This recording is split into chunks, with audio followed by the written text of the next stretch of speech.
Hello everyone, welcome back to our channel Blessings. मैं मनिंदर कौर, आपकी special educator और trainer.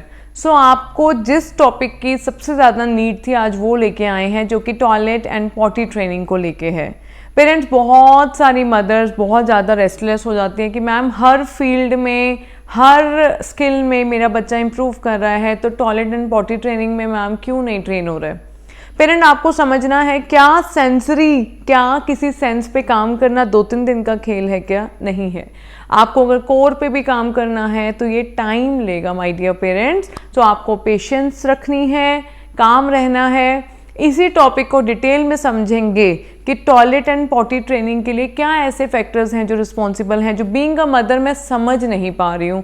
मैंने सब कुछ देख लिया, बट वॉशरूम का स्मेल, एग्जॉस्ट फैन, ये सारी चीज़ें कैसे मेरे बच्चे को डिस्टर्ब कर सकती हैं। आइए समझते हैं रीना सिंह जी से। आइए। ये वाला वीडियो ना मैंने मनिंदर कौर जो ब्लेसिंग्स चैनल के यूट्यूब जो चैनल है उनके लिए बनाया है, उनके साथ कोलैबोरेशन में। और उनका क्वेश्चन था कि बच्चों के टॉयलेट और पॉटी ट्रेनिंग पे अगर आप कुछ टिप्स और कुछ सजेशंस दे सको तो वो मुझे आप लोगों के साथ आज शेयर करना था। मेरा नाम रीना सिंह है, मैं एक ऑक्यूपेशनल थेरेपिस्ट हूँ और पिछले 24 सालों से बच्चों के साथ काम कर रही हूँ। तो इन 24 सालों में जो मैंने सीखा उसके कुछ पॉइंटर्स हैं जो मैं आप लोगों के साथ आज शेयर करूंगी। तो कैसे होता है ना कि अगर बच्चे को जब टॉयलेट और पॉटी ट्रेनिंग हमने सिखानी है, टॉयलेट का मतलब होता है टॉयलेट जाना, यूरिन पास करना, पॉटी यानी कि, क्योंकि ना ये वर्ड्स काफी मिक्स हो जाते हैं कई बार। पॉटी यानी कि बच्चा बिग जॉब करने जा रहा है, ठीक है। तो क्या पॉइंटर्स है जो हमने ध्यान रखने हैं? तो कुछ पॉइंटर्स होते हैं कि बिहेवियरल क्या चीजें हैं, इंटरनल क्या चीजें हैं, एक्सटर्नल क्या चीजें हैं, साइकोलॉजिकल क्या चीजें हैं। तो ये 4 चीजें हैं जो मेरे को आप लोगों को बतानी है। तो पहला चीज होता है ना कि जो मैंने कहा बिहेवियरल, यानी कि ना अगर मुझे टॉयलेट और पॉटी ट्रेनिंग बच्चे को सिखाना शुरू करना है, टिपिकली जब नॉर्मल बच्चे जैसे न्यूरोटिपिकल जो बच्चे होते हैं 2 ढाई साल में उनको ये होना शुरू होता है, यानी कि डेवलपमेंट शुरू होने लगती है 3.5 साल तक। कुछ बच्चे 6 महीने में, कुछ बच्चे साल भर में सीख जाते हैं। तो 2 ढाई साल से लेके 3, 3.5, 4 साल तक बच्चे पूरे टॉयलेट ट्रेन हो जाते हैं। जिन बच्चों को ऑटिज्म का डायग्नोसिस है उनको थोड़ा ज़्यादा टाइम लगता है, और वो सारे फैक्टर्स हम लोग अभी डिस्कस करेंगे और मैं आपको सजेस्ट करूँगी ताकि ना आपको एक मोटा-मोटा एक आइडिया आ जाए कि क्या-क्या चीज़ों पे मुझे ध्यान रखना है जब मैं टॉयलेट और पॉटी ट्रेनिंग पे वर्क कर रही हूँ। ऐसे नहीं है कि भई आपने सिखाना शुरू कर दिया है ऐसे ही स्ट्रेट अवे। मैं करती थी वैसी गलतियाँ, लेकिन मैंने सीखा है कि ये तरीका सही नहीं है। और इतने सारे बच्चों को टॉयलेट और पॉटी ट्रेन कराने के बाद जो भी चीज़ें सीखी हैं, उनकी जो मोटी-मोटी मेन-मेन चीज़ों में से एक मेजर चीज़ है कि जब आप बच्चों के साथ टॉयलेट और पॉटी ट्रेनिंग, पहली ज़रूरी चीज़ है कि टॉयलेट पहले ट्रेन करना सिखाओगे, पॉटी बाद में, क्योंकि टॉयलेट बच्चा ज़्यादा बार जाता है। तो वो पहले सिखाएँगे, पॉटी ट्रेनिंग बाद में आती है। ऐसे नहीं कि सिखाएँगे और ऐसा नहीं कि ऐसे ही होता है। मेरे बहुत सारे बच्चे जो पॉटी ट्रेन पहले हो गए, टॉयलेट ट्रेनिंग बाद में सीखी है। और कई बार सिखाना भी नहीं पड़ता है, अपने आप से उनको पता चल जाता है। लेकिन कुछ पॉइंटर्स हैं। तो पहली चीज़ है कि अगर सपोज़ बच्चे को आप किसी न्यू स्कूल डाल रहे हो या उसकी टीचर बदल गई है, या वो ना जैसे जूनियर केजी से सीनियर, जूनियर तो नहीं, क्या बोलेंगे, अपने प्ले ग्रुप से नर्सरी में जा रहा है, मतलब छोटा-सा बच्चा है ना, तो जब वो कुछ नया बदलाव आ रहा है उसकी लाइफ में, या फिर आप कोई सिटी बदल रहे हो, हस्बैंड का कहीं और जॉब मिल गया और आप सिटी बदल रहे हो, या आप कंट्री बदल रहे हो, या घर पर मेहमान आ रहे हैं, या आपको घर पे शादी और कहीं जाना है, या आपका वेकेशन प्लान्ड है, तो ये सब टाइम पे मैं टॉयलेट और पॉटी ट्रेनिंग पे वर्क नहीं करूँगी, ऑब्वियसली बिकॉज़ कंसिस्टेंसी नहीं रह पाएगी। तो मैं तब बच्चे को ये सब सिखाऊँगी जब उसका रूटीन कंसिस्टेंट रहेगा, यू नो तो ये एक बहुत ज़रूरी चीज़ है। दूसरी चीज़ जो मैं ध्यान देती हूँ वो ये है कि मैं स्ट्रेट अवे भई चलो टॉयलेट पॉटी ट्रेनिंग सिखा दो, ऐसे नहीं वर्क करती हूँ। जो चीज़ पे मैं वर्क करती हूँ ये है कि भई पहले हम डेटा लेंगे, कम से कम 15 से लेके 30 दिन का डेटा लेंगे। तो उसमें क्या होगा डेटा में कि भई मेरा बच्चा अ, टॉयलेट दिन में कितनी बार गया, 4 बार गया, 5 बार गया।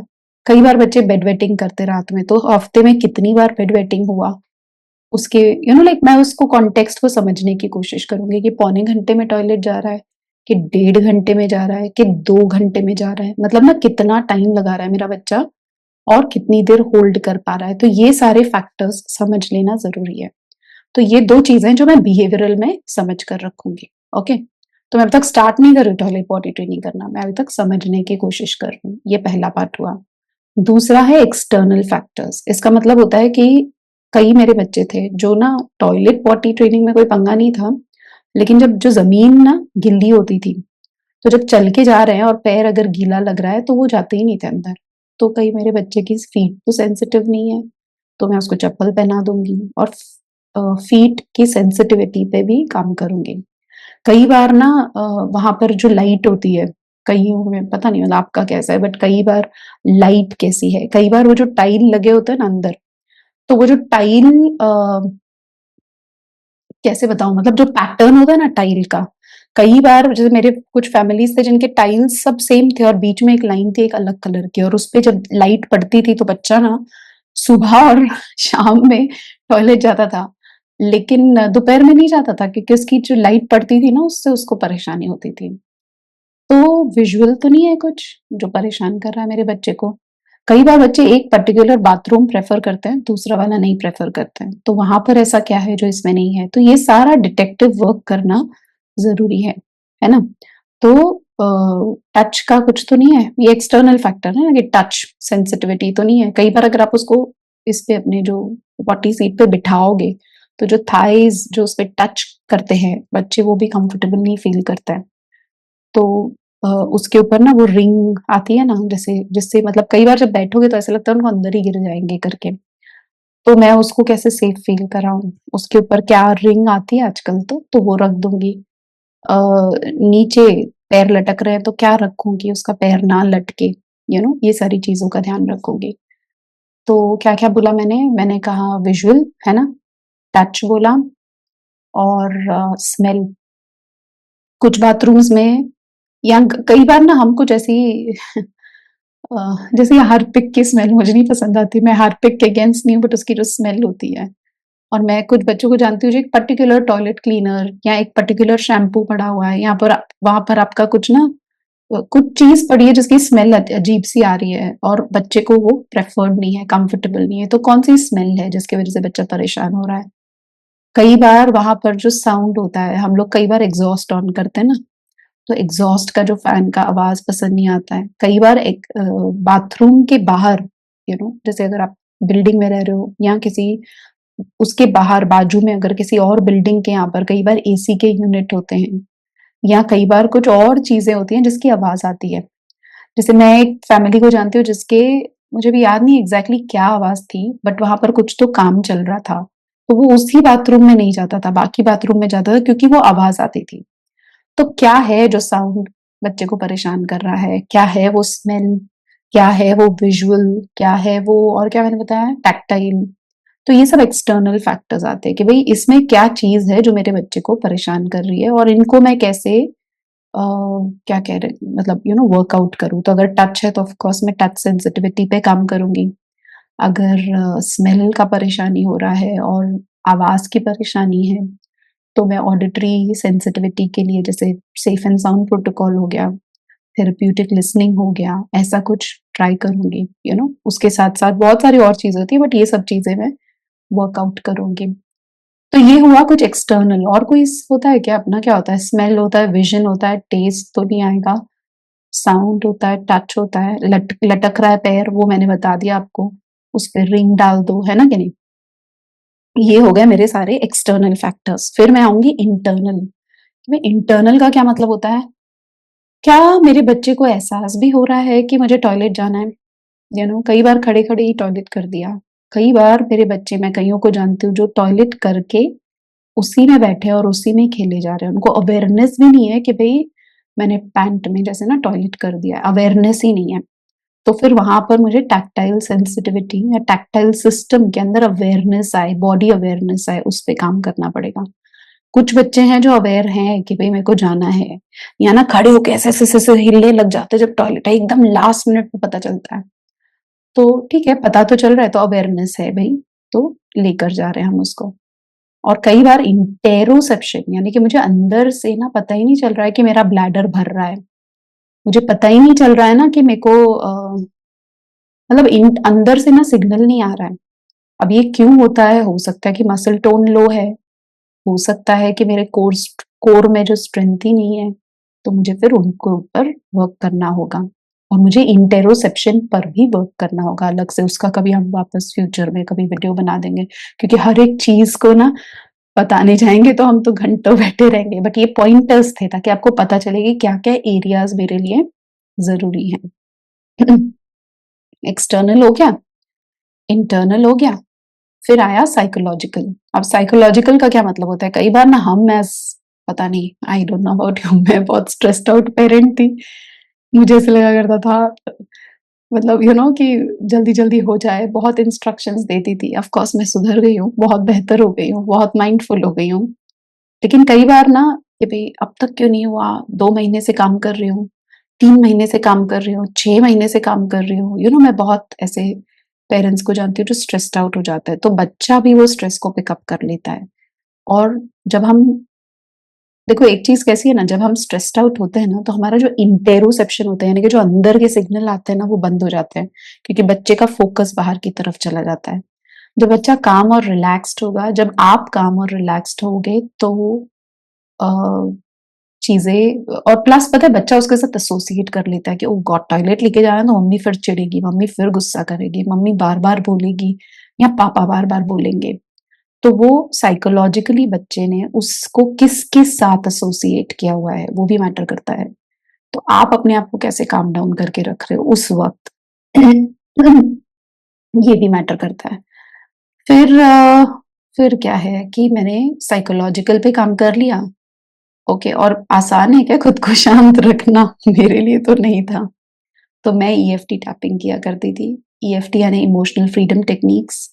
और मैंने एक स्क्रिप्ट बनाकर रखा हुआ था हर चीज के लिए कि भाई मेरे को ये बोलना है, ऐसे करना है, जो मैं महसूस कर रही हूँ उसको। तो आप गूगल कर सकते हो या कभी उसके ऊपर भी I can talk about it.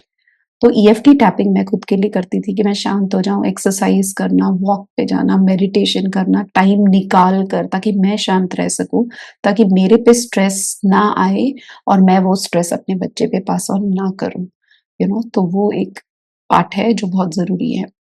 तो साइकोलॉजिकल हो गया, और फिर आता है जनरलाइजेशन। इसका मतलब क्या होता है कि मैं बच्चे को, सिर्फ मम्मी ही हमेशा टॉयलेट लेके जा रही है कि पापा भी लेके जा रहे हैं, नानी भी लेके जा रहे हैं, दादी भी लेके जा रहे हैं, भाई बहन है तो वो भी लेके जा रहे हैं, कजिन्स के घर गए, तो सब लोगों के साथ बच्चा कंफर्टेबल है, ये नहीं कि मम्मी ही चाहिए करके। दूसरी इंपॉर्टेंट चीज है कि क्या मैं जनरलाइज कर रही हूँ कि वो घर पर जा रहा है। मतलब मैं कई बच्चों को जानती हूँ जो ना, मतलब ना बाहर जाते थे ना तो टॉयलेट पॉटी दोनों ही होल्ड करके रखते थे, जाते ही नहीं थे, घर पर ही जाना है, उसी पर्टिकुलर बाथरूम में जाना है। तो ये भी काफी बार हुआ था, और ये लोग ना, मतलब फिर उसकी वजह से ना पेरेंट्स ना वेकेशन पे जा पाते थे ना, बाहर ज्यादा देर, ऑब्वियसली मतलब स्ट्रेस्ड आउट ही रहते थे ना, तो फिर जनरलाइजेशन करना भी उतना ही इक्वली जरूरी है। जब मैं टॉयलेट में लेकर गई बच्चे को, और जब बच्चे ने टॉयलेट में यूरिन पास किया, तो ऑफ कोर्स मैं वहां पर उसको फेवरेट, उसका कुछ तो एक ऐसा रीइंफोर्सर या रिवॉर्ड रखूंगी जो उसको सिर्फ तभी मिलता है जब बच्चा वो यूरिन वहां पर पास कर रहा है, तो बच्चे को समझ आ रहा है कि वाह यहाँ पर तो ना, सो ये नहीं है, पता है कई बार कैसे होता है कि हम दे तो रहे रिवॉर्ड की, भाई ये लो तुम चॉकलेट खा लो, तुम बहुत मस्त कर रहे हो and all that what ever, लेकिन दूसरी तरफ चिढ़ रहे हैं। तो बच्चे को मिक्स्ड क्यूज जाते हैं कि यहाँ पर तो मम्मी चिढ़ रही है मुझे लेके जाने का और ऊपर से रिवॉर्ड भी दे रही है। तो ये चीज को ना साफ रखना, साफ यानी कि ना इमोशनली हम क्या मैसेज दे रहे हैं वो कन्वे कर पाना। कन्वे कर पाना मतलब बोल के तो नहीं कन्वे करेंगे, खुद को जितना शांत रख पाएंगे उतना हेल्प होगा। तो ये कुछ फैक्टर्स हैं जो मेरे दिमाग में आ रहे हैं कि मुझे एक्सटर्नल फैक्टर्स पे काम करना है, जो सेंसरी चैलेंजेस हो सकते हैं, इंटरनल कि भाई इंटेरोसेप्शन है कि नहीं, साइकोलॉजिकल कि भाई मैं अपने स्टेट को संभाल पा रही हूँ कि नहीं संभाल पा रही हूँ, और जनरलाइज कर रही हूँ कि नहीं ये स्किल को।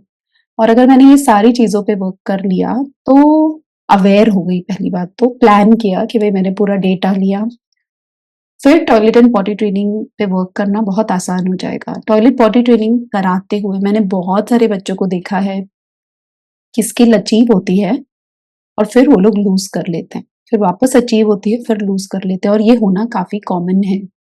मतलब एटलीस्ट मेरी समझ में तो मैंने जितने बच्चों को देखा, ऐसा नहीं कि वो चली ही गई है स्किल, क्योंकि फ्रस्ट्रेशन इतना आता है ना कि 4 महीना काम किया था और अभी देखो फिर से वापस वहां पर ही आ गए।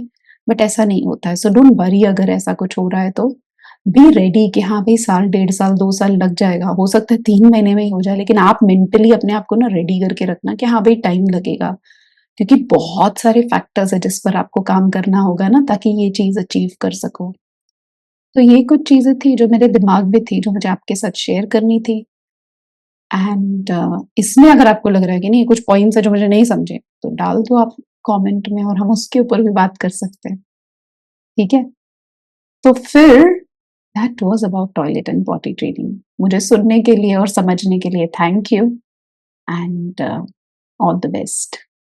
सो thank you so much my dear parents. Hopefully आपको ये वीडियो काफ़ी इंसाइटफुल लगी होगी। पहले मुझे प्रॉब्लम अपने बच्चे का पता होगा, रीज़न पता होगा, तब हम सॉल्यूशन की तरफ बढ़ पाएंगे, राइट माय डियर पेरेंट्स। क्योंकि हम लोग एक ही तरह से समझते हैं कि बच्चा मुझे बिहेवियर दिखा रहा है, मेरा बच्चा ट्रेन होना ही नहीं चाहता है, ऐसा नहीं है। क्यों होल्ड कर रहा है, क्यों कंफर्टेबल नहीं है, ये समझना पहले ज़्यादा ज़रूरी है। Okay my dear parents, video अच्छी लगे तो शेयर ज़रूर कीजिएगा। हो सकता है एक शेयर से कोई बहुत ज़्यादा टेंशन में मदर और वो रिलैक्स हो सके।